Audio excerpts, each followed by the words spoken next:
Olá, mais um Politicast para você e hoje eu convidei um dos políticos mais promissores do Rio de Janeiro. É o segundo cara mais importante da cidade, presidente da Câmara de Vereadores, vereador Carlos Caiado.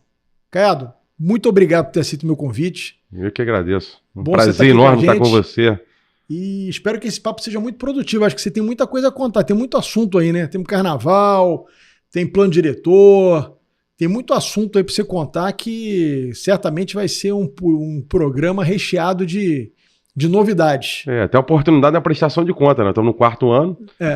Quarto ano não só como vereador, mas como presidente da Câmara. Acho que a gente conseguiu fazer um planejamento legislativo que já proporciona para a cidade assim, o resgate dela que estava sendo necessário a ter no momento, inclusive, mais difícil da pandemia que nós tivemos da humanidade. Então a gente montou um planejamento que eu acho que tem dado certo. Mas eu queria começar, então, vamos começar, eu acho que pelo projeto. As pessoas dão pouca importância, mas eu acho que a coisa mais importante no termo de produção legislativa que é o plano diretor, que é o que norteia, né, o crescimento da cidade, o que pode, o que não pode nos bairros. Eu queria que você explicasse um pouquinho, porque quem está nos assistindo não tem essa, digamos assim, esse conhecimento legislativo profundo, às vezes, para poder entender do que o plano diretor trata. O que esse plano diretor trouxe de inovação em relação ao que existia anteriormente? O plano diretor, acho que quem sou para falar para você, né? Você tem um cara tem a capacidade enorme, entende todas as legislações, mas está no estatuto da cidade, das cidades, em que o Poder Executivo, no caso o prefeito da cidade, tem que caminhar a cada 10 anos para o Poder Legislativo em todas as políticas públicas, principalmente no solo urbano das cidades, e o Poder Legislativo, assim que recebe esse plano, né, enorme, muito complexo, criar uma comissão especial com membros do Legislativo e vereadores e debater com a sociedade, com audiências públicas, assim que nós fizemos. Foram 35 audiências públicas regionais em todos os bairros e depois passar pelas discussões internas, poder apresentar emendas e fazer realmente na aprovação o plano diretor valer. E esse plano diretor é um plano diretor inovador que nós aprovamos agora. Nas outras vezes que foram aprovados, né, nos outros 10 anos passados, por exemplo, foi um plano diretor mais com diretrizes. A cidade tem que fazer crescer para cá, crescer para lá, a urbanização no local aqui e ali. Esse não, esse a gente tinha uma legislação com muitas leis, inclusive um decreto que até foi colocado como lei no outro plano diretor de 76, e a gente tinha no entorno, por exemplo, 50 leis que nós fizemos em uma só, que é a Lei de Ocupação de Solo. E ali, de fato, assim, esse plano diretor, diferente do outro, não é de diretriz. A gente buscou desburocratizar ao máximo a cidade, otimizar importantíssimo, né? A questão empreendedora. E eu posso separar aqui em vários pontos, eu não quero aqui me alongar muito, mas em dois sentidos que a gente buscou. Em três. Primeiro, como eu disse, desburocratizar o máximo possível, criando segurança jurídica. E nisso, como eu falei, 50 leis, diversas delas que ficam na interpretação, às vezes, do licenciador, você ter totalmente claro em uma só, em uma regra só, na ocupação do solo, e separado por regiões. Então, esse é uma questão. E a outra é entender a cidade como ela é, ou seja, qual é a realidade da nossa cidade. E o último objetivo é saber para onde que a cidade cresça, de que forma ela quer crescer. Aí, sim, o plano diretor cria os direcionamentos. Aí, vamos lá, entender como a cidade ela é. Santa Cruz é um bairro imperial, né, histórico de nossa cidade. Importante é ter um polo industrial maravilhoso. Só que nada contra Itaguaí, gosto de Itaguaí, não tem nada contra, mas sou vereador da cidade. Existe um benefício de empreendedorismo, de crescimento, que Itaguaí pegou pelo esse polo industrial, está na proximidade. Por quê? Porque a nossa legislação, aí eu falo do solo urbanística, colocava Santa Cruz, um local importante da Zona Oeste, restrita, né? totalmente restritiva.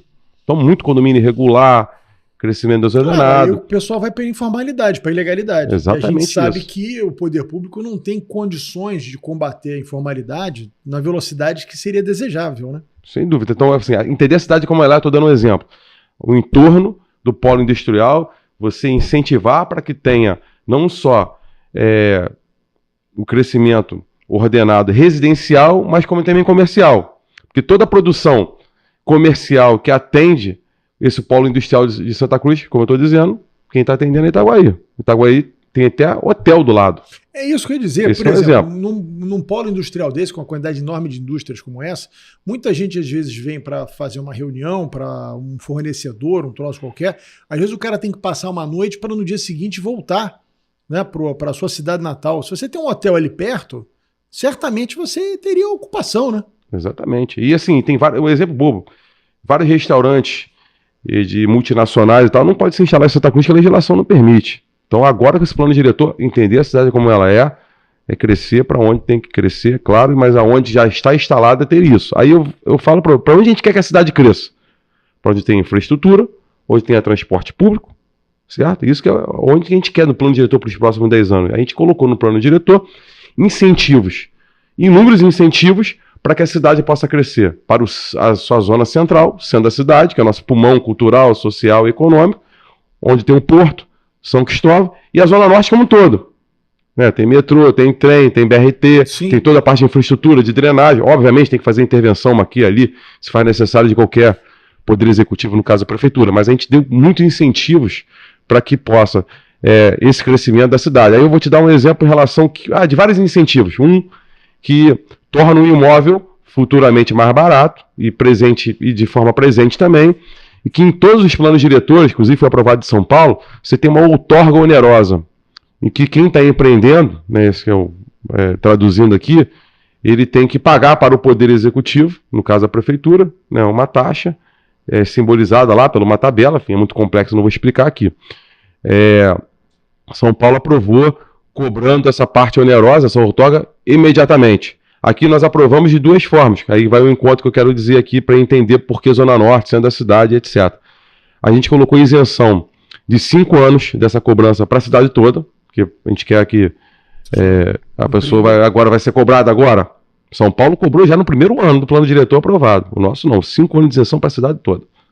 E a partir do sexto ano, para a cidade, aí eu vou te falar o exceto depois, você a cada ano cobrar um percentual que chega a 100% dessa outorga onerosa, que vai para os cofres públicos para poder intervir em urbanização, escola, educação, transporte. E para a Zona Norte e a parte central do centro da cidade, isenção nos 10 anos. Então aí você já cria um incentivo claro. Sim. Certo? E nessas áreas centrais, que possui toda a infraestrutura e transporte, você cria mais incentivos. Na prática, como exemplo, você não tem a obrigação de ter vaga de automóvel, você cria as fachadas ativas, ou seja, nos primeiros 2 andares você não cobra no ATE da construção para poder ter comércio. E o residencial, se for residencial, a partir do 3º andar, que conta como se fosse o primeiro andar, ali você já tem o residencial, então os 2 primeiros andares você já tem uma isenção de ATE, de cobranças. Então isso são todos incentivos que, nesse exemplo que a gente dá, que a gente quer que a cidade cresça, para onde tem infraestrutura, onde tem transporte público. Esse é o objetivo. E, obviamente, a gente olhou a cuidar e olhar na aprovação do plano diretor a cidade como um todo. E quando a gente fala da Zona Oeste, que eu citei com a cidade como ela em Santa Cruz, a gente buscou ter para a Zona Oeste um crescimento horizontal, ou seja, não prédios grandes, você poder construir, claro, aqui não há um impedimento, e buscar no plano diretor incentivos para ter parques públicos, como a Prefeitura hoje já vem fazendo, e que está no plano diretor para ter novos parques. Até a Câmara Municipal, por exemplo, aprovou uma legislação específica, o Parque em Uaíba, que já está sendo feita a obra. Parque Realengo, por exemplo, está sendo já concluído. Parque Pavuna, que enfim, não é na zona, não é muito próxima da área de Santa Cruz, ali, Guaratiba, etc. São áreas que precisam, né? Precisam. Principalmente, acho que a Zona Norte é uma área que tem muito pouco verde, né? Eu lembro que eu fui, enfim, vou falar de 1999, de 95, 96, eu fui subprefeito do Grande Meier, e uma das coisas que que apareceu muito quando foi feito o PEU, né, o Projeto de Estruturação Urbana do Meyer, pesquisas que eram feitas com moradores, era a falta de áreas de lazer. Ou seja, parques, praças, né, assim, áreas verdes.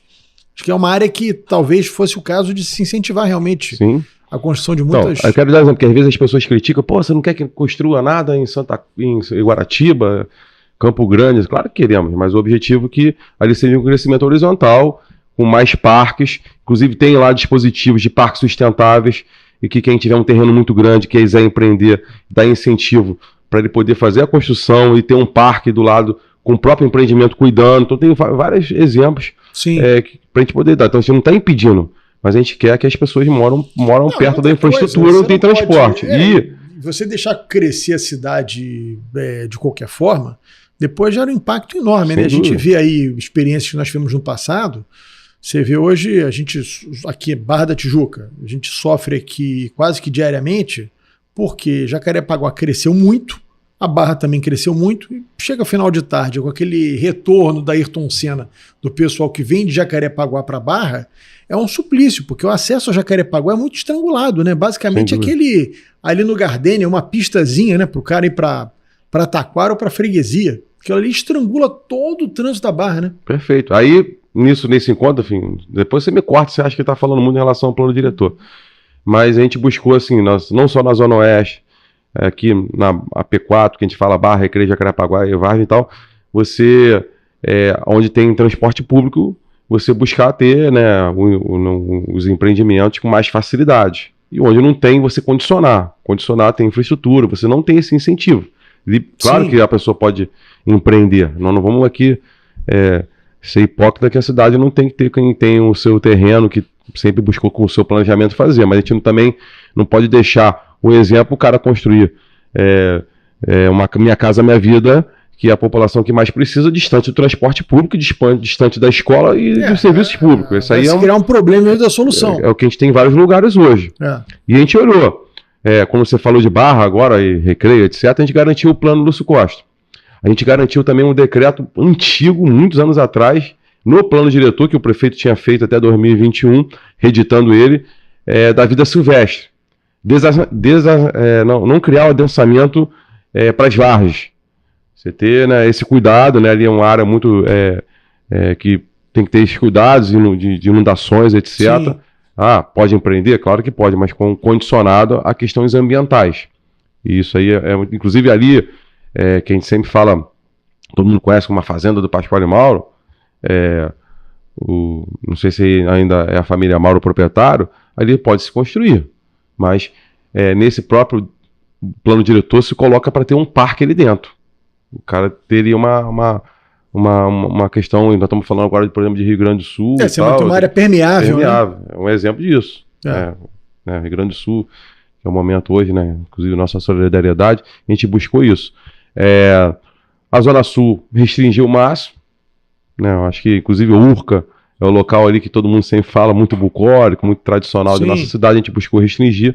A gente garantiu também no plano diretor que a nossa história seja preservada, mas podendo transformar o uso do imóvel, né, a sua transformação em imóveis tombados e preservados. Não sei se alguém vai recordar aqui, muitos estacionamentos em local bonito, com a fachada linda, mas muito histórico, que não podia fazer nada, o cara faz estacionamento e vai deteriorando aquela parede, cai uma hora, desastre. Desaba. A gente conseguiu... Vira depósito de ambulante, eu cansei de fazer operação em prédios pequenininhos que estão abandonados. É um exemplo, a gente garantiu no plano diretor poder fazer a transformação desses imóveis preservados e tombados, garantindo a história, garantindo a fachada, garantindo todo, mas você pode ter moradia, ter comércio. Então isso, eu queria dar um exemplo aqui, que nós aprovamos lá atrás de forma específica, mas colocamos no plano diretor como um todo, é Largo do Boticário.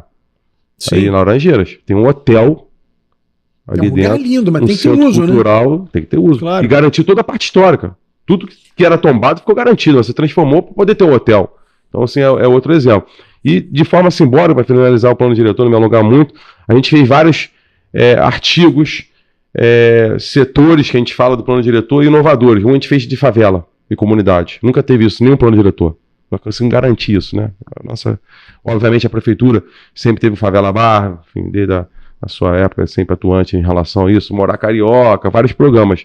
Mas estamos falando aqui de ter um capítulo em um setor obrigatório de planejamento para que 10 anos a gente chegue que as favelas não fiquem só na fiscalização, como você sempre fez, a fiscalização não foi em cima do morador, foi em cima daqueles espertos, fazendo prédios irregulares, perigosos. Por conta dessa quantidade de lei, essa dificuldade de você, às vezes, empreender, até entender a legislação urbana do Rio, como você disse, era um emaranhado de leis que vocês simplificaram agora, o sujeito pega o dinheiro dele, vai para dentro da comunidade, que ninguém, em tese, vai incomodá-lo, né? Ele vai lá e constrói um prédio e vende. Não respeita a legislação nenhuma, não tem que tirar licença, não tem que pagar licença, por aí vai. Né? Então, esses caras é que tem que ser combatidos, né? Perfeito. Então, a gente colocou o setor inovador isso. Depois até te encaminho para você ver, tem vários pontos, regulação fundiária. Isso é muito importante, sabia? Dentro da comunidade, você ter regras, você buscar que o Poder Executivo ali de fato cria no próprio licenciamento de urbanismo uma coisa mais otimista, ter um arquiteto social da prefeitura que ajude o morador a fazer a sua propriedade ser legal, vai poder tirar um empréstimo por isso do banco se quiser melhorar a sua propriedade, quiser abrir um comércio, como garantir o seu imóvel, e você cria uma legalidade, uma formalidade dentro das comunidades. Eu acho que isso e o próprio comércio. Eu acho que você tocou num assunto que é fundamental, Caiado. Eu acho que o Rio de Janeiro ele só tem uma solução.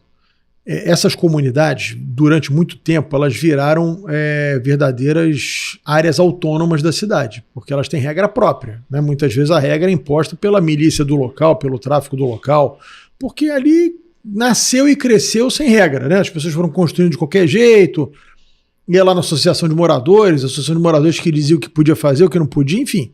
Ali são áreas autônomas. Eu acho que a forma que a gente tem de resgatar essas áreas para a cidade é através da formalização.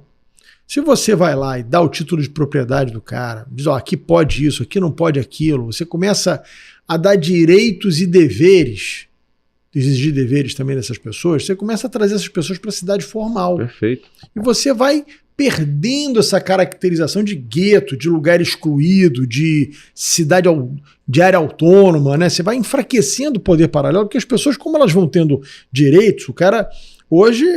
a maioria das comunidades, como é que o cara diz que é dono? Porque o cara está escriturado lá na Associação de Moradores. A Associação de Moradores é um cartório. Né? Se o cara passa a ter o RGI do imóvel dele, passa a ter um certificado da prefeitura que a construção dele está legalizada, aquilo ali passa a ter um valor muito maior. Você passa a ter um comércio ali imobiliário legalizado, enfim, você passa a ter uma... E aos poucos você vai mudando essa consciência das pessoas que vivem ali. Eu acho que assim, não é uma coisa de um dia para o outro, a gente não vai resolver isso em um ano ou em um governo, mas eu acho que é um assunto que vocês já começaram no legislativo a sinalizar para esse lado. Eu acho que tinha que ser uma prioridade não de um governo, mas eu acho que da cidade. Como é que a gente faz com que essas pessoas... Porque o Favela Bairro, ele foi um pontapé, né? Você entra lá e urbaniza, você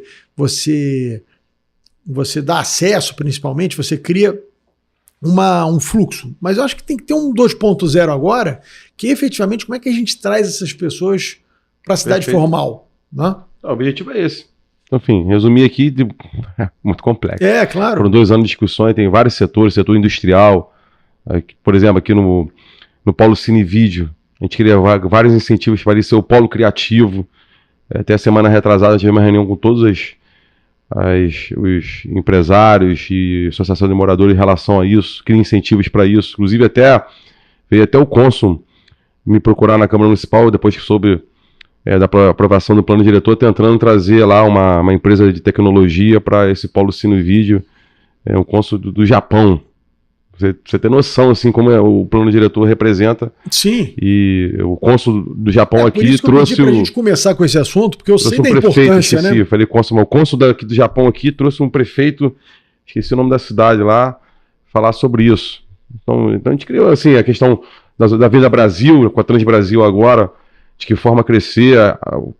Pasme, a gente tem uma questão de logística de galpões, de entregas de produtos, e que São Paulo e São Bernardo, por exemplo, outro município, lá tem incentivos para esses galpões ficarem Nesses corredores, né? Nesse corredor. Estamos buscando porque fique na vida Brasil. Fala da segurança pública, mas o próprio desenvolvimento traz a segurança pública. Sim. Essa questão de logística. Você compra na internet, um cidadão compra na internet uma capinha de celular pro seu filho. Da onde vem essa logística de entrega? Então, ficar na cidade do Rio de Janeiro. Então, a gente preocupou do setor industrial, setor turístico também, a gente fez um capítulo só sobre turismo, enfim, etc. Então, assim, o transporte público, já um debate do próprio prefeito, enfim, de criar o VLT na Transoeste, na Transcarioca, a gente colocou no plano diretor como meta para que esse plano... Botar sobre trilho, né? Eu acho que é uma... o VLT, não? Elitizar, né? E a gente botou isso no plano diretor, uma discussão importante.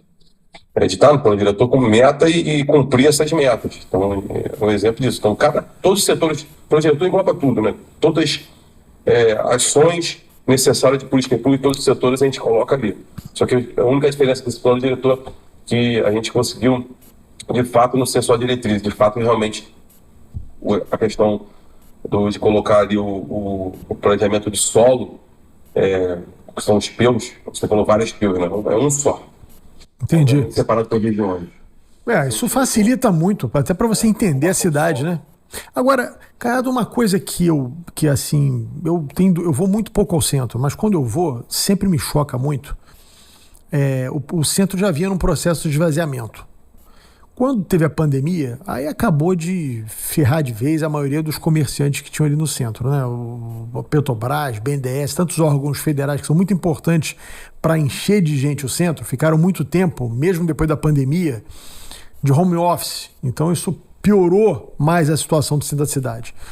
Hoje você tem uma quantidade enorme de lojas fechadas ali. Eu sei que a Câmara, junto com a Prefeitura, com o Executivo Municipal, tem feito várias leis no sentido de permitir que as pessoas façam a mudança do comercial para o residencial, justamente para você poder botar gente morando no centro. Mas, pergunto a você, não seria o caso, de repente, de se fazer uma legislação? Eu imagino que aquele comércio do centro, o número de pessoas que paga hoje IPTU ali é mínimo, que deve ter de falta de pagamento ali, o que deve ter de gente que não está pagando imposto ali é muito grande. Não seria o caso de dar um incentivo hoje, mesmo que temporário? Por exemplo, o cara abriu uma loja que está fechada, tirou um alvará para abrir um restaurante, uma loja de roupa, uma loja de brinquedos, sei lá, qualquer coisa do tipo.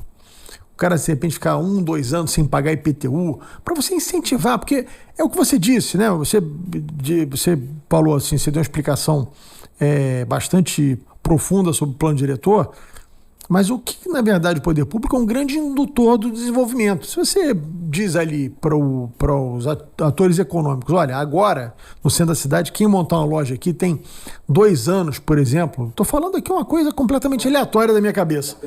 Pode ser que eu esteja falando uma bobagem, mas eu acho que talvez isso fosse um incentivo para você poder resgatar esse comércio do centro, porque o centro é um pouco a imagem da cidade, né? Você vê o centro tudo fechado, dá a impressão de um Rio de Janeiro que está decadente, que está indo mal das pernas. Eu acho que o centro ser revitalizado, eu acho que é uma coisa muito importante. Você não acha que seria possível uma coisa desse tipo? Como eu falei assim, o nosso centro da cidade é o nosso pulmão cultural, social e econômico. Lá tem tudo, né?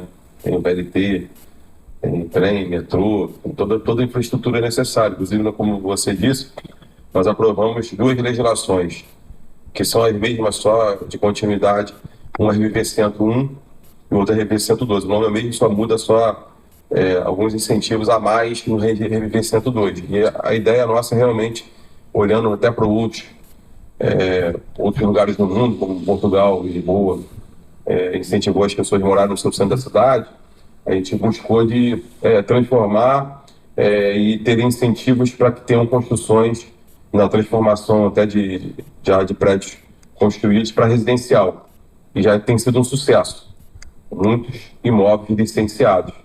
E isso, quando a gente fala do centro, não é só o centro, é o porto, né? A gente até incentivou para São Cristóvão. Isso é uma questão importante. E no RVP 102, manteve o incentivo e aumentou ainda mais, e buscou também ter grandes equipamentos que geram, né, o povoamento do local. Escolas, que não estavam no Reviver Centro, tem um atrativo de incentivos maiores, supermercados e shoppings. Então, no Reviver Centro 2 buscou isso, para você dar vida. E no próprio Reviver Centro 1 e 2, que deu continuidade, a gente também autorizou o Poder Executivo, no caso da Prefeitura, subsidiar alguns comércios que possam dar vida ao centro da cidade. Um exemplo é a Rua Carioca, que vai ser a Rua da Cerveja, e que a Prefeitura paga o aluguel por 2 anos para quem for abrir um empreendimento, né, de cerveja. Ainda dá também um subsídio de até R$200 mil para a obra daquele estabelecimento. Sensacional, não sabia disso. Isso aí é um exemplo disso, assim, de buscar a povoar. E tem outro também em relação à cultura, que no mesmo sentido ali, perto da Presidente Vargas, ali, da Candelária, é outro incentivo também para você povoar outra região importante. Então isso, assim, é importante as pessoas terem conhecimento. E nós tivemos um acréscimo já depois da pandemia, e até o dia de hoje, não até se esquecer da pandemia, de 40% de pessoas mais de fluxo no centro da cidade. Então, isso, e o próprio poder público ajudando, né? A própria prefeitura conseguiu um convênio federal e comprou lá, vendeu um prédio em frente ao Museu da Manhã, que vai virar uma residência. O edifício à noite. Sim. Bem famoso e tal. Tem outros exemplos. E o que você está falando, cara, perfeito. E ali é uma vistaço, né? Imagina você morar ali, ter uma vista de toda a Baía de Guanabara, um negócio assim extraordinário. IPTU muito caro. E ninguém paga hoje. Ninguém deve estar pagando lá hoje. O cara tá com a loja fechada, não aluga pra ninguém. Exatamente. Não deve estar pagando. Você deve ter uma... Olha, na cidade inteira, o último dado que eu tive, você tem em torno de 40% de inadimplência de pagamento de IPTU. Ali deve estar passando de 60%. Sem dúvida, a ideia é perfeita. Inclusive, até quando eu falei com a secretária, de forma leiga, falando assim, cara, queria ali uma tabela. O cara deu, sei lá, dando um exemplo, deu 40 empregos. A isenção é X. Sim. O cara só deu 4 empregos, aí ele tem um desconto. Para você incentivar que realmente possa abrir mais, mas dentro do incentivo percentual. Isso aí é fundamental. E o cara, hoje a fazenda não está arrecadando nada numa loja dessa. Só o cara tirar o varal, o cara já tem que pagar uma taxa. Então só aí o cara já pagou alguma coisa para poder abrir a loja dele, o comércio dele. Então aí ele emprega a gente. Se for uma empresa de serviço, vai pagar ISS. Mesmo que não seja um restaurante que pague ICMS, o município tem a cota à parte de 25%. Então, entendeu? É uma burrice não incentivar. Às vezes quem está com a cabeça na arrecadação fala assim, pô, mas a gente vai dar isenção, vai deixar de arrecadar. Mas já não está arrecadando, o cara não paga. Né? Então qual é o propósito de você escriturar lá na dívida ativa que o cara tem um negócio a pagar? Enfim. Essa é a ideia. Temos que colocar lá na prática. Sim. O principal foi realmente colocar pessoas morando no centro da cidade para você dar mais vida, e com isso você volta as empresas serem abertas, você consegue... Mas se puder dar um empurrãozinho a mais é bom, né? A ideia é ótima. Caiado, vou explorar um pouquinho você aqui, que como você é o segundo cara mais importante da cidade, porque do Legislativo Municipal, e você é um aliado do prefeito, tem sempre conversado com o prefeito, você, enfim, é inevitável você diariamente conversar com o prefeito. Hoje, quando você faz uma pesquisa, eu faço várias aqui, a gente tem identificado que a prioridade do carioca hoje, pergunta a 10 pessoas, 3 a 4 a prioridade se chama segurança pública. Conseguiu passar educação, saúde, emprego, enfim, tudo, transporte. Hoje o cara, você pergunta ao carioca, a prioridade dele é segurança pública. Eu sei que tem um projeto na Câmara para armar a guarda. Queria saber de você se você tem conversado com o prefeito sobre esse projeto, se existe algo mais ambicioso do que somente armar a guarda, né? Eu acho que tinha que se aproveitar para basicamente refundar a guarda nesse sentido. Queria saber a tua opinião sobre isso e por quanto anda esse projeto. Eu queria, assim, primeiro, na minha opinião, segurança pública, né?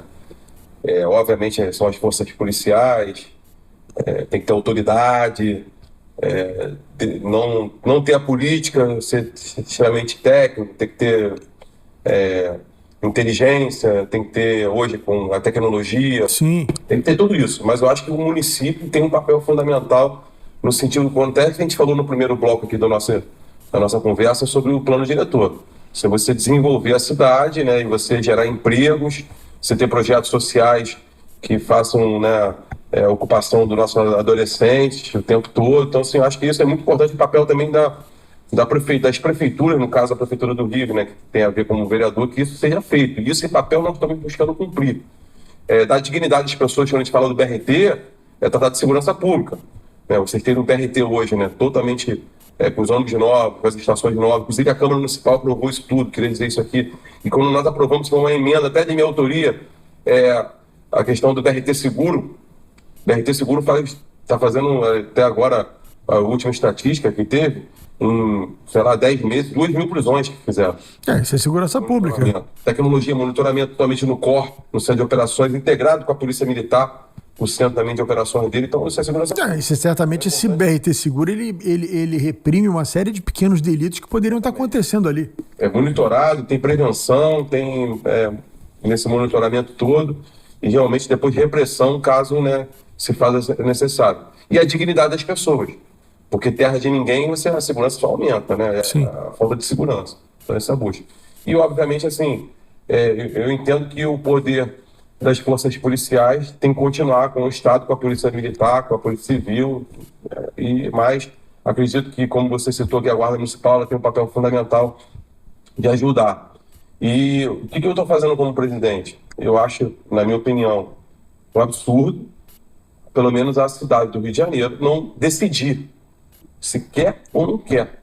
Como presidente, o que eu falei para os meus colegas, para os vereadores, que nós temos que decidir isso para a população. E quando a gente fala para a população, cada vereador tem a sua representatividade nas eleições, quando foi candidato, então ele está representando a população. E ele vai ser cobrado pela sociedade se quer ou não quer a Guarda Armada. Agora não pode. Não decidir, né? Não decidir. E de todas as capitais mais importantes do nosso país... só o Rio de Janeiro que não tem. Rio de Janeiro e Recife não tem. Não tem a Guarda Armada, mas não tem a decisão. Não decidir se não querem a Guarda Armada. Então, isso é o meu planejamento que eu busquei fazer e tenho um compromisso meu, que eu vou buscar que seja cumprido, mas que não depende só de mim, e até junho agora a gente vote. E já fizemos uma audiência pública pela Comissão de Segurança, e vamos fazer agora uma audiência pública pela Comissão de Administração para tratar de servidor. A outra foi sobre segurança pública, como que ter essa interação, né, no caso, se a guarda for armada, a discussão foi essa. Inclusive veio o comandante da Guarda de São Paulo, participou, lá a Guarda Municipal é armada, um exemplo disso. E o segundo objetivo dessa audiência pública é saber as condições que são necessárias na discussão pela Comissão de Administração. O presidente Jorge Felipe é o presidente dessa comissão, vai ser semana que vem, dia 22, se não me engano, a audiência pública, para tratar disso. E depois nós vamos ter também uma reunião técnica, operacional, dos vereadores com seus assessores, com o comandante da Guarda, o secretário de Ordem Pública e quem o prefeito indicado da sua decisão política, o chefe da Casa Civil, etc., para a gente poder alinhar. Aí eu vou te dar um exemplo por que eu vou chegar agora para finalizar. Eu sou a favor da Guarda Armada. O vereador Carlos Caio é a favor, mas eu sou a favor que se tenha, não a Guarda Armada toda, e tenha um grupamento específico da Guarda Armada. E qual seria esse grupamento específico, na minha opinião, que eu vou fazer uma emenda, eu posso ser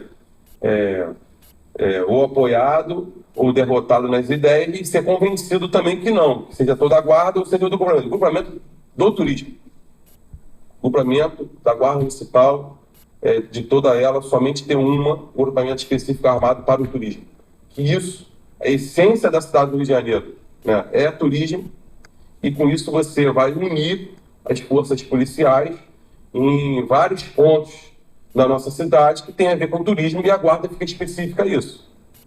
Aí é um exemplo. Outro exemplo da minha opinião, eu não sou a favor das operações que são feitas, que tem que ser feito do poder público para combater o comércio irregular, que a Guarda, na hora de for, né, fazer essas operações que acompanham, né, o agente da Secretaria de Ordem Pública, seja armado.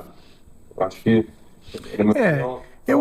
Eu vou te dizer a minha opinião, até de quem já foi secretário de Ordem Pública e na verdade, fui o primeiro secretário de Ordem Pública. A gente criou a secretaria na primeira gestão do atual prefeito Eduardo Paes, lá em 2009. O que eu acho? Eu acho que o poder público, quando você fala em armar a guarda, vem à mente das pessoas que você está botando guarda para sair dando tiro em camelô, dando tiro não sei onde. Não é isso. Pelo contrário, o poder público, para se impor, ele tem que ter sempre uma força maior do que a pessoa que está querendo transgredir a lei. Esse é um princípio do poder público se impor. Então, você não pode ter um traficante com fuzil e o PM com 38. Não dá, ele não vai se impor perante o traficante. A Guarda Municipal, como você mesmo acabou de dizer, talvez só a Guarda do Rio e de Recife, das capitais, não seja armada. Todas as outras são. Não é porque o cara sai dando tiro por aí. É porque é importante o guarda ser armado, porque ele, quando você sabe que ele está armado, você vai pensar 2 vezes antes de reagir contra ele. Muitas dessas brigas que você vê na rua de camelô com guarda, talvez não existissem se o guarda estivesse armado. Primeiro, o guarda ia se comportar de uma outra forma, porque ele sabe que ali é uma força extrema que ele só pode usar no momento extremo, né? Então ele tem que ser capacitado para isso. Eu acho que toda essa guarda que está aí, antes de você botar uma arma na mão, ela tem que passar por um processo de capacitação completo. Tem que ser quase que uma refundação da guarda. A guarda, na minha opinião, até tinha que sair dessa história de camelô. Isso você tem um CCU, você tem uns agentes de controle urbano, que eles que têm que tratar disso. Eu acho que o guarda ele tem que ter um papel muito maior de zelar pelo espaço público, mas de uma função de uma qualificação maior. Ou seja, o guarda ele tem que ser um agente da lei e da ordem. Onde tem um guarda não pode ter delito nenhum, seja ele o sujeito montar uma barraca para vender um produto pirata, urinar na rua, até mesmo roubar uma senhora, furtar alguma coisa. Ele tem que ser um agente da lei e da ordem. E para isso ele tem que estar armado. Como é que você vai botar um guarda municipal na Central do Brasil à noite desarmado? Vai matar o cara, né? É difícil. Ou esse cara vai fingir que tá trabalhando. Porque esse cara não tem como se impor ali à noite, num ambiente extremamente hostil, né, para um agente da lei. Então acho que a discussão é importante, né? Então, aí você já tá me convencendo, tá vendo? Isso que eu tô falando. Isso aqui é importante o debate agora, a gente ter uma decisão. Eu sou muito a favor de ter um grupamento especial para o turismo. Eu acho que porque isso vai melhorar muito a segurança pública. Eu acho que você tem razão quando você diz o seguinte, não armar todas de uma vez. Tem que começar armando. Mas eu acho que não tem como você fugir da guarda toda num final de um processo ser armada. Porque como é que você diferencia? Você imagina, um guarda tem uma arma, o outro não tem. Aí, na cabeça do marginal, todos estão armados. Então, o cara que não tem uma arma, muitas vezes vai ser afrontado pelo marginal com uma arma, porque o marginal acha que o guarda vai estar armado, só que aquele guarda não está armado. Então, você está botando, às vezes, em risco a vida daquele policial que está desarmado, daquele guarda municipal que está desarmado. Então, mas eu acho que você tem razão, tem que começar por um grupo, até para você ir testando, né? Você vai avançando aos poucos. Imagine assim, por exemplo, a nossa entrada, que o mundo todo fala do Brasil ao Rio de Janeiro, claro, qualquer turista, Copacabana. Na orla de Copacabana. A Guarda Municipal é um ponto turístico. Se tivesse o grupamento preparado, especializado, e o guarda armado na orla de Copacabana, até a polícia militar, tem que ter polícia militar junto, cara, tal, mas pode colocar o seu esforço para outras coisas maiores. Linha vermelha, onde que chegam os nossos turistas. Dando um exemplo, assim, claro, de prática, para outras coisas maiores, como você falou. Então, é um exemplo que a gente estava debatendo, na minha opinião. Eu acho que até você tem razão, que pode ser uma guarda armada toda, mas eu acho que um grupamento especial agora para o turismo, você iniciava o processo, depois você ia avançando.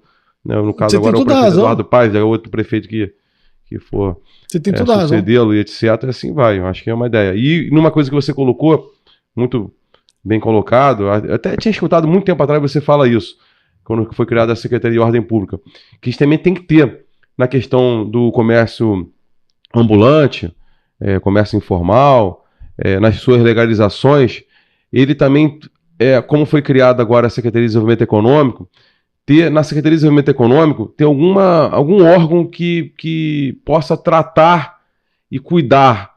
E o cuidado do ambulante não ser somente pela ordem pública. Sim, até você fomentar esse cara, porque o cara que se dispõe a sair de casa para montar uma banca em qualquer lugar para vender qualquer coisa, independente de se está legal ou não está legal, esse cara ele tem uma veia empreendedora. Sim. Porque o cara não buscou emprego. O cara tá pegando um negócio, resolvi que ali eu consigo vender cocada, ali eu consigo vender chiclete, ali eu consigo vender capa de celular. O cara é um empreendedor. Perfeito. Se você pega esse cara aí e capacita ele, dá algum incentivo, ele amanhã pode estar abrindo uma loja. Sem dúvida. E o exemplo disso que você fez mesmo, sendo secretário de Ordem Pública, que eu acho que tem que ser integrado, estou falando para tirar da Ordem Pública, estou falando para integrar o governo econômico, que eu sempre te parabenizei, que sempre foi um desejo meu como político da sociedade, é a nossa orla, que hoje tem uma regra, uma legislação, que agora a fiscalização tem que fiscalizar, que são os nossos barraqueiros, né? Cada um fazia o que queria. Você tem regra. Né?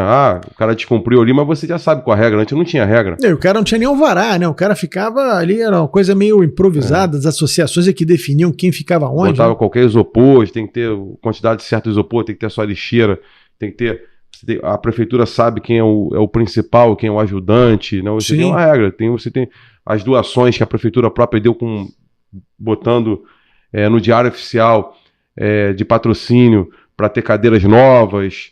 Né, ter guarda-sóis, você unificar os guarda-sóis da mesma cor, né, que não tem aquela foto lá de cima que aparece um monte de cerveja diferente, um amarelo, outro é vermelho, outro é azul e por aí vai. Isso é a regra que você está ajudando o comércio não ambulante e que é o objetivo, como você falou. Eu li no jornal outro dia, eu queria depois entrar na política com você, mas eu queria acabar esses assuntos da cidade primeiro. Eu li no jornal outro dia que você teve uma ideia que eu achei interessante, queria que você explicasse o motivo disso, em vez do carnaval ser feito em 2 dias, o desfile das escolas de samba ser feito em 3 dias. Eu soube que essa ideia tinha sido sua. Qual é o objetivo disso? Assim, eu sempre falei isso, né, Rodrigo? Sempre falei disso e isso se ativou mais até mesmo quando a gente comemorou agora, né? A comemoração até do Brizola, Darcy Ribeiro, do próprio Nestor Rocha, que foi presidente da Rio Tour, do Sambódromo lá da Sapucaí. Teve uma homenagem lá, muito linda para eles lá. Inclusive, parabenizo eles por sempre essa ideia, o ícone do Carnaval do Rio de Janeiro, aquele palco. E acho que a questão é um pouco óbvia, mas que na prática às vezes tem dificuldade de ser implementada, e agora teve a decisão que vai ser colocado. Acho que foi muito bom essa união pelo novo presidente, e que são vários objetivos. O primeiro objetivo econômico da nossa cidade.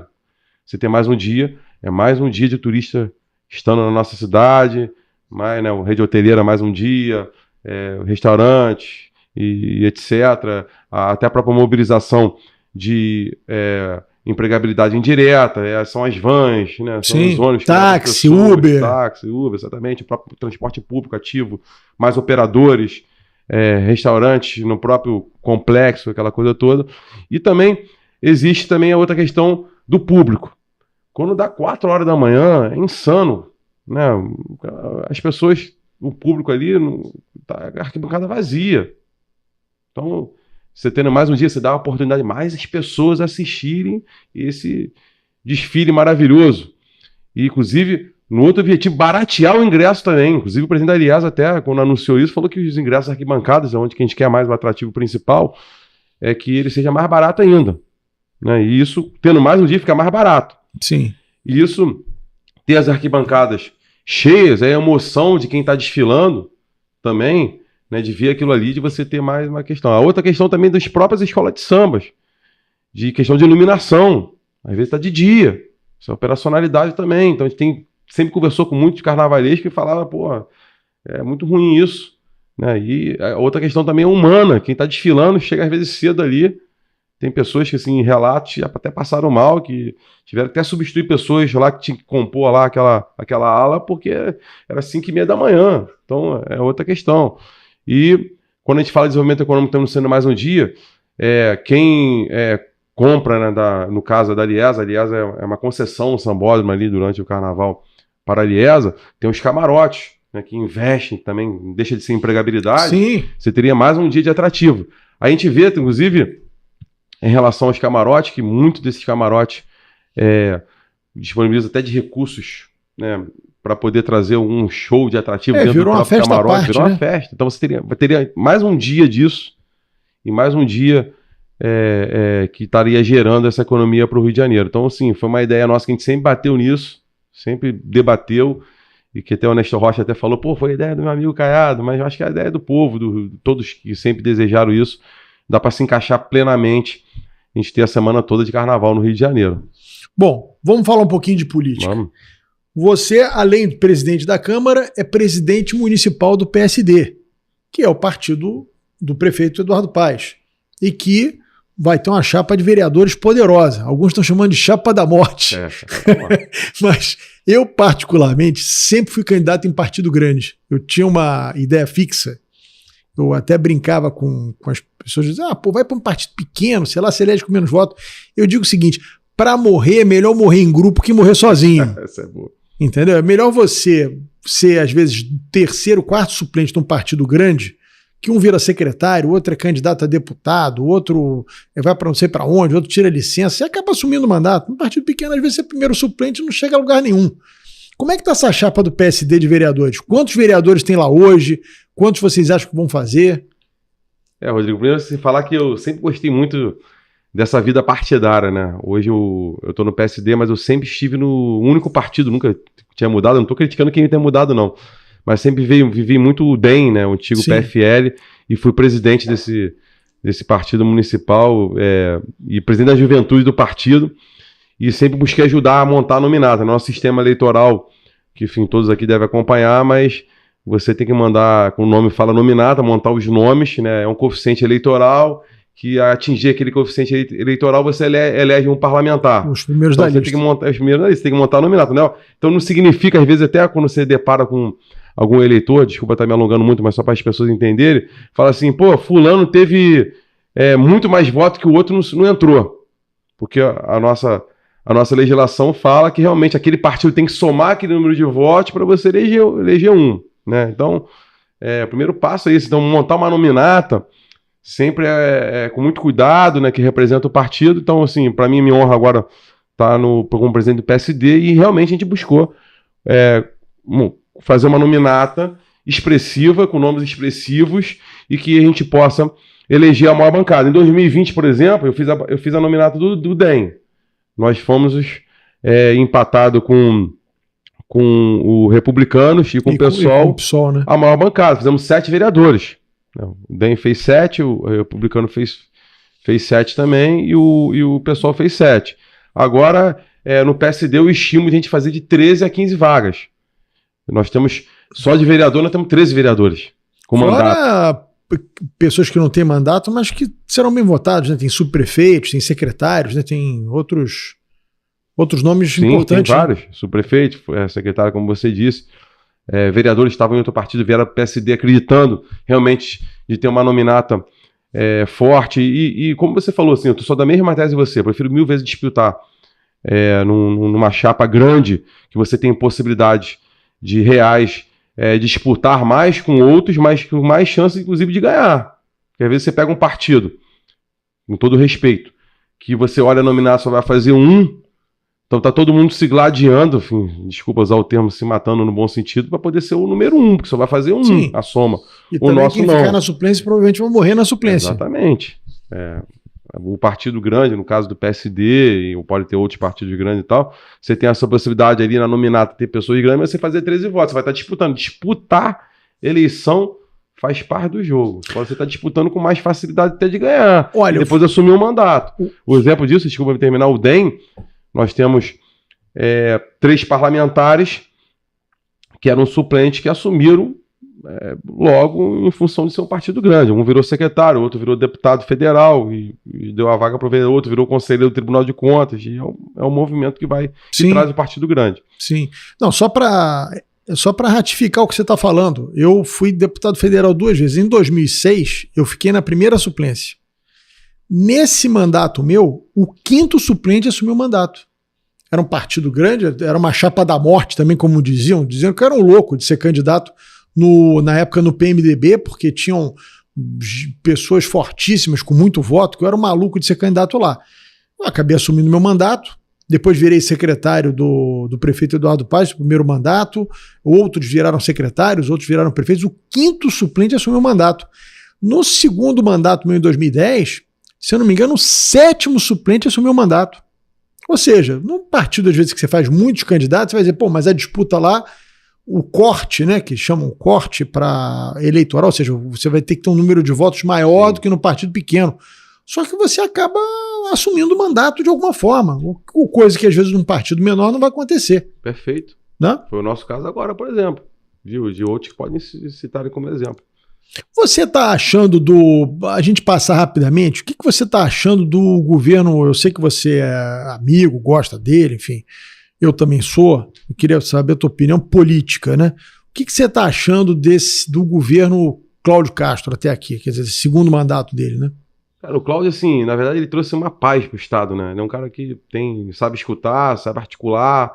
É importante enaltecer isso. A gente ficou muito tempo recentemente com o Rio de Janeiro nas páginas ruins e tal, e ele trouxe um pouco disso que precisava, né? Eu acho que, por exemplo, o Eduardo Paes, sendo prefeito, não apoiou o Cláudio oficialmente, até tiveram liberdade de estar junto, mas eles se falam e se unem e trabalham. Eu acho que o Cláudio tem isso é muito importante. Uma característica importante em relação a isso. Ele mesmo fez campanha pro Bolsonaro, mas faz o diálogo com o presidente Lula. Então é muito importante. Esse é um perfil do Cláudio que eu acho que a gente tem que enaltecer. E é um governo que tem muitas dificuldades pela recuperação fiscal.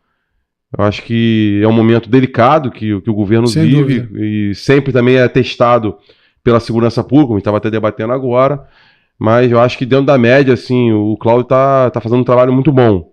É difícil, complicado. A percepção às vezes, do eleitor, assim, pela complexidade de um governo e das dificuldades que foram criadas desde lá de trás, que cria para o governante. Mas aqui eu não falo não só como amigo, mas eu acho que o Cláudio está tendo um papel fundamental para o Rio de Janeiro nesse processo de articulação. Sim. E o governo Lula? Sim, para falar a verdade, assim, é um início curto para poder falar um pouco do governo. A gente tem se aproveitado muito relacionado ao prefeito Eduardo Paes em relação à cidade, de essa relação de o governo federal poder aportar recursos para o Rio de Janeiro. Isso vem acontecendo. Mas, a nível de políticas públicas, eu acho uma percepção hoje, eu acho que a gente espera mais e espera que isso aconteça. O que eu acho que o Lula, assim, avaliando, o Lula se elegeu muito, uma das razões era justamente por conta dessa necessidade de conflito que o Bolsonaro tinha a todo momento, né? Brigar, conflitar, sair com frases meio infelizes em momentos delicados, né? Como a questão da pandemia. Enfim, tudo isso fez com que as pessoas buscassem no Lula, e o Lula fez muito digamos assim, se aproveitou muito disso, que ele seria um governo de conciliação, até brincava, era o governo do amor, né? O amor venceu quando foi proclamada a vitória do presidente Lula. E eu acho que o Lula, ele tem arrumado tanta confusão ou mais do que o Bolsonaro. É uma coisa que eu não compreendo. O Lula sempre foi um cara tão habilidoso no trato político, e eu acho que ele tem entrado numa quantidade de conflitos desnecessários e trazido para ele um desgaste justamente com o eleitor dele, porque o cara que votou nele queria paz. Né? E tá uma confusão, todo dia é uma briga diferente. Eu ia exemplificar, assim, foi boa a sua fala, mas eu ia exemplificar a sua pergunta anterior sobre o Cláudio. Que a gente estava necessitando, né, do presidente ter esse papel de realmente buscar a conciliação e de ter articulações. E como eu falo assim, a gente espera também que o governo faça a sua marca. Sim. Como foi anteriormente, teve as suas marcas concordando ou discordando. Mas a gente tem que deixar de lado também essa questão ideológica nesse momento e buscar trabalhar e tirar o benefício para a cidade. Estamos falando aqui, por exemplo, dos hospitais federais. Estou até solicitando uma reunião com a ministra nos hospitais federais do Rio de Janeiro. Tem que ter um rumo. Então, acho que o momento é mais de botar... O grande problema da saúde hoje do Rio de Janeiro é essa ineficiência nos hospitais federais, que eu acho que o hospital no Rio tem até demais. O problema é que não funciona, né? Exatamente. Então, acho que agora é mais arregaçar de manga mesmo, trabalhar e... Eleição já passou, pô. Sim. Só em 2026 para Quer dizer, passou para eles, né? Agora nós temos uma eleição municipal, sim, né? Pô. Exatamente. Aí, para a gente poder encerrar, eu queria saber de você, acho muito importante, você como eu disse, você é uma pessoa muito próxima ao prefeito Eduardo Paes, você tem um papel muito importante no município do Rio de Janeiro, você é o presidente do Legislativo Carioca, da Câmara Municipal, e nós temos uma eleição agora em outubro. O Eduardo Paes será candidato à reeleição e seria o seu 4º mandato. Ele seria o recordista de mandatos no município do Rio de Janeiro. Nenhum prefeito, só o César Maia teve 3, ele agora teria o 4º mandato e seria um recordista na prefeitura do Rio. O que você acha que leva o carioca a escolher o Eduardo Paes pela 4ª vez para governar o Rio e não um outro candidato? Então, eu acredito assim, a gestão e ser um cara trabalhador, né? Às 5 horas da manhã tá na rua, tá em todos os momentos ruins ou bons da cidade. Eu acho que a população espera que o prefeito seja realmente um síndico e que também, ao mesmo tempo, o Eduardo, nesse mandato, foi um mandato que está, né, se terminando em dezembro agora e buscando a reeleição, como você falou, de transformação da cidade, recuperar a reconstrução do Rio em vários aspectos, até no transporte público, do BRT, o Porto, como a gente disse aqui. Então, acredito que a população vê no Eduardo um cara que faz as coisas acontecer. Então, um cara que, inclusive, o jeitão dele de cariocão, um cara que conhece a cidade.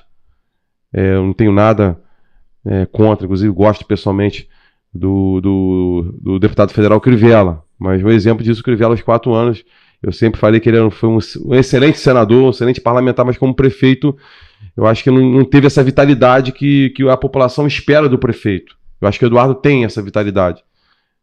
E comparo que, sim, não estou dizendo que o Eduardo foi um ruim parlamentar, mas o Eduardo ele tem a característica muito mais, né, o prefeito Eduardo Paes, do executivo do que o legislativo. Acho que cada um tem um perfil disso. Você mesmo, você tem sempre quando você esteve no executivo, você foi um cara executor. Né? Foi um bom legislador, um bom vereador e tal, mas você tem um perfil até bem de executivo também. Sem dúvida. Então acredito que a população, acho que, na minha opinião, quem te vê e acompanha, tem esse retorno dos seus impostos e as coisas acontecendo de verdade. Né? Qualquer lugar que você passa na cidade, as coisas estão acontecendo. Ah, tá tudo perfeito? Claro que não. Mas vendo o Eduardo como um cara presente e que bota as coisas para andarem. E por outro lado, né, Caiado, eu fico vendo, assim, fazendo uma avaliação, eu não sou mais inteligente que ninguém, mas como a gente está de fora, eu acho que a gente consegue, eu digo sempre às pessoas, a gente consegue ter uma visão mais ampla da floresta, a gente consegue enxergar as coisas de forma mais ampla, né? Tem uma amplitude maior na nossa visão do que acontece. Por outro lado, também eu fico vendo que a oposição, mais à direita, bolsonarista, carece de propostas para a cidade. Eu não vejo essa turma propondo nada. É sempre chavões, é xingar, é adjetivar o prefeito Eduardo Paes com uma série de nomes, mas propostas concretas. Olha, a gente tem uma alternativa aqui para o transporte público, que é isso, dá para fazer em tanto tempo, dá para fazer isso, dá para fazer aquilo. Nós temos uma proposta aqui para a saúde, nós temos uma proposta aqui para o crescimento econômico. Eu não vejo isso. Não vejo momento nenhum. Que eu acho que é o caminho que todo político tem que ser. Seria esquerda ou direita, seria oposição. É você ter, na sua oposição construtiva, com ideias para as coisas acontecerem. Inclusive, quando a gente fala de prefeitura, no caso prefeito, a Conlurb, o gari que limpa a rua, o hospital que tem o tomógrafo, ele não é esquerda nem direita, ele tem que fazer acontecer. Sim. É isso que eu sempre falo. Entendeu? E aí o que você disse, o Eduardo tem essas características que você descreveu muito bem. Ah, vai para um 4º mandato. Aí o cara olha, bom, mas o que tem de novidade aqui para eu votar? Ah, tem um fulano, mas qual é a proposta do fulano? É verdade. Ah, não sei. Aí o cara vai trocar o certo pelo duvidoso? Não vai. Concordo plenamente. Então, assim, o Eduardo é o cara executor mesmo. Que a cidade espera. E que entende a cidade. Colocou a cidade no seu patamar, em discussões, inclusive a nível mundiais. Sim. Inclusive de desenvolvimento. Quando a gente fala do Porto, cara, o Porto é uma realidade. Hoje nós temos um IMPA lá, temos uma operação de empresas de tecnologia, e você tem um rumo, tem vários eventos importantes da cidade, do mundo vindo para a cidade do Rio de Janeiro. Então, assim, acho que o Eduardo ele tem essas duas características de fazer as coisas acontecer de verdade, ser um cara empreendedor e também de planejar a cidade e saber representar a cidade. é um anfitrião do nosso país, com todo respeito a São Paulo, a nossa capital, em Brasília e tal, da cidade, do Brasil todo, pro mundo, é o Rio de Janeiro. Então o prefeito tem que ter essa dimensão, e eu acho que ele tem essa dimensão. O próprio Jogos Olímpicos é um exemplo disso, dos legados que estão sendo entregues agora, e que são legados importantíssimos, que dá essa representatividade da cidade para o mundo, né, de cumprir. E as eleições, eu acho que sempre é bom um teste para isso. E estamos aí nessa aliás, luta. Uma coisa que eu digo muito, como é que a escolha dele, do vice dele, vamos ver. Uma coisa que eu elogiei muito a Câmara de Vereadores, algumas pessoas não compreendem, principalmente parte da imprensa gosta de ver sangue, né? Quando a Câmara aprovou as contas do prefeito, ex-prefeito Crivella, mesmo com parecer contrário do corpo técnico do tribunal. Primeiro que o tribunal é um órgão consultivo, quem delibera é a Câmara, né? Se as contas serão aprovadas ou não. Segundo, que eu acho que quem tem que, diferente dos outros poderes, diferente do poder judiciário, por exemplo, o sujeito faz um concurso público, fica ali a vida inteira, o poder legislativo e o poder executivo, a cada 4 anos, o político ele tem que passar pelo crivo do voto. Ele é avaliado pela população. Você agora vai disputar uma eleição, o povo vai dizer se você fez um bom mandato, se você for um bom presidente da Câmara, se houve uma produção legislativa bacana, se você entregou as coisas que você se comprometeu, você vai ser julgado pela população.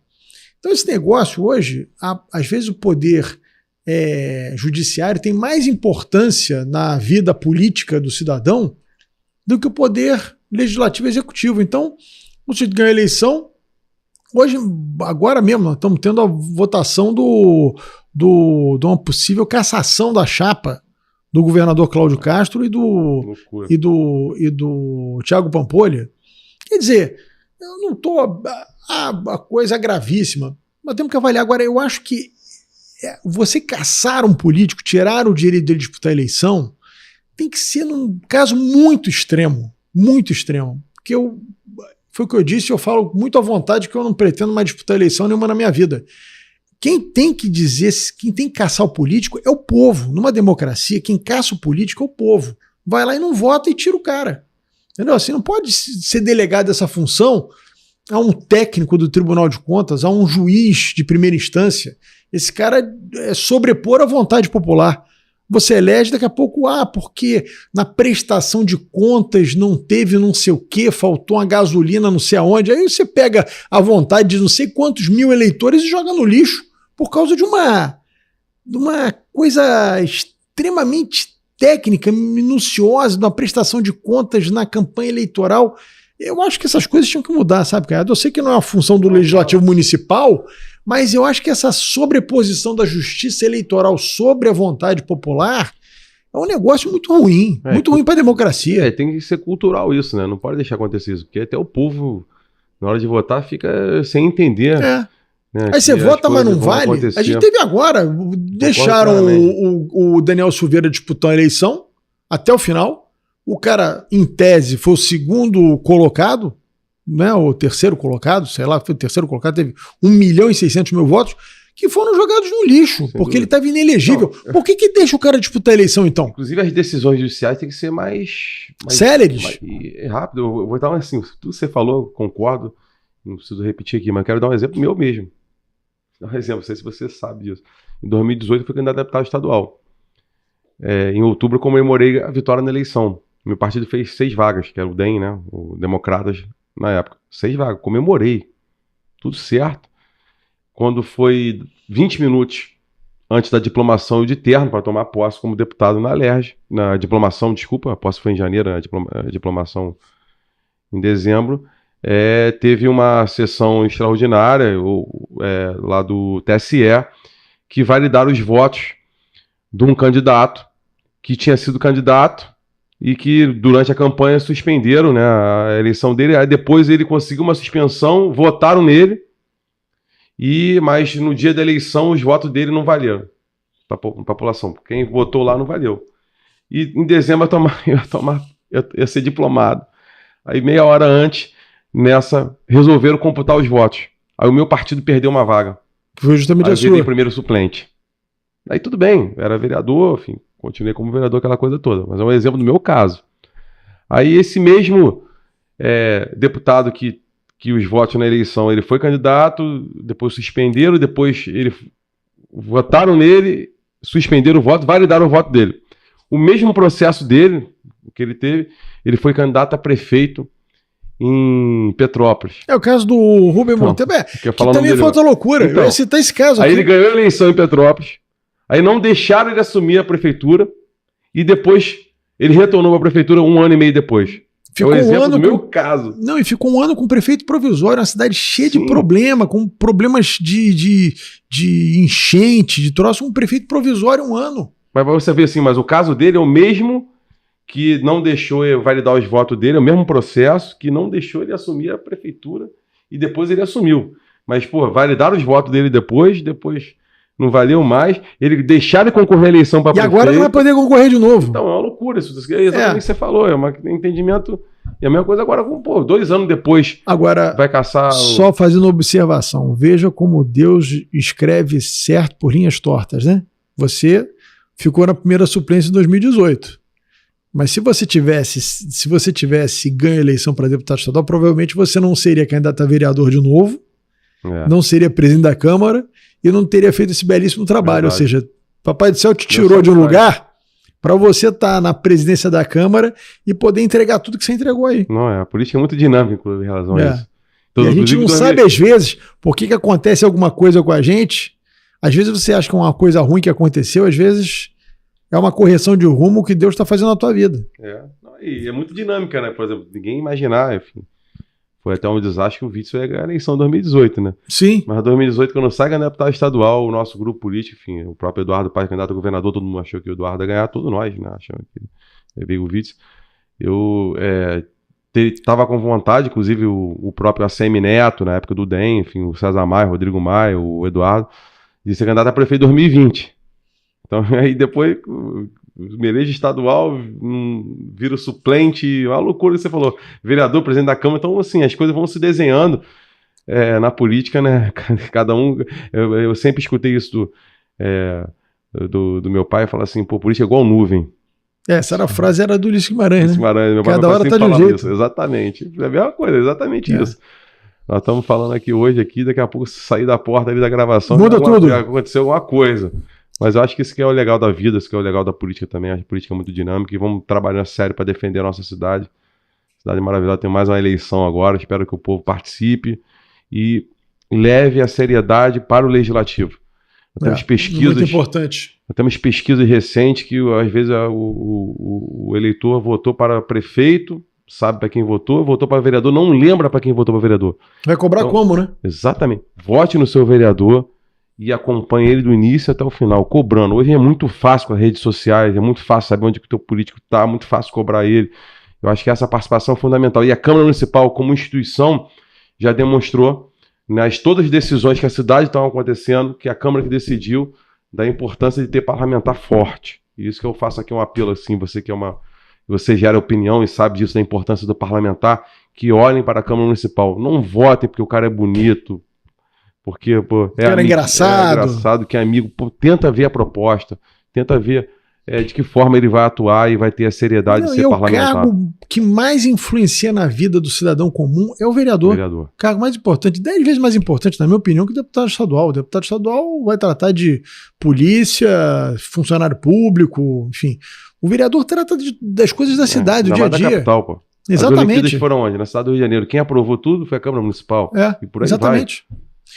Canhado, nós estamos chegando ao fim do nosso programa. Eu queria franquear a tua palavra a você, te agradecer mais uma vez por você estar aqui com a gente. Eu sei que você é um cara extremamente ocupado, tá um momento aí, você tem uma série de coisas a fazer, mas você se dispôs a vir aqui hoje. Eu queria muito agradecer a tua presença e franquear a palavra a você. O agradecimento é meu, a oportunidade, você é uma referência, esse podcast que já está fazendo um sucesso enorme, todo mundo acompanhando, visualizando. Eu acho que trocar as ideias aqui, eu acho que é importante para a população entender a forma que nós estamos trabalhando. Então eu espero que a cidade do Rio de Janeiro tenha trabalhado e tem voltado a ser a nossa centralidade do Brasil, de discussões diversas. E muito, muito obrigado pela oportunidade. Estou à disposição na Câmara Municipal e espero que a gente possa estar debatendo mais vezes. Agora nós estamos debatendo lá de a cidade ter um novo autódromo, decisão sobre o projeto do Vasco, estamos tratando da discussão orçamentária agora do município, então acho que é importante essa interação nossa aqui. A decisão do Vasco, sinceramente, eu não acho que tem importância nenhuma, mas tudo bem. A barreira do Vasco, Benfica. Olha, gente, eu quero muito agradecer a vocês que nos acompanharam nesse programa até o final. Peço a você que gostou, que você curta, e se você não for inscrito no canal, ainda se inscreva. Muito obrigado pela sua audiência.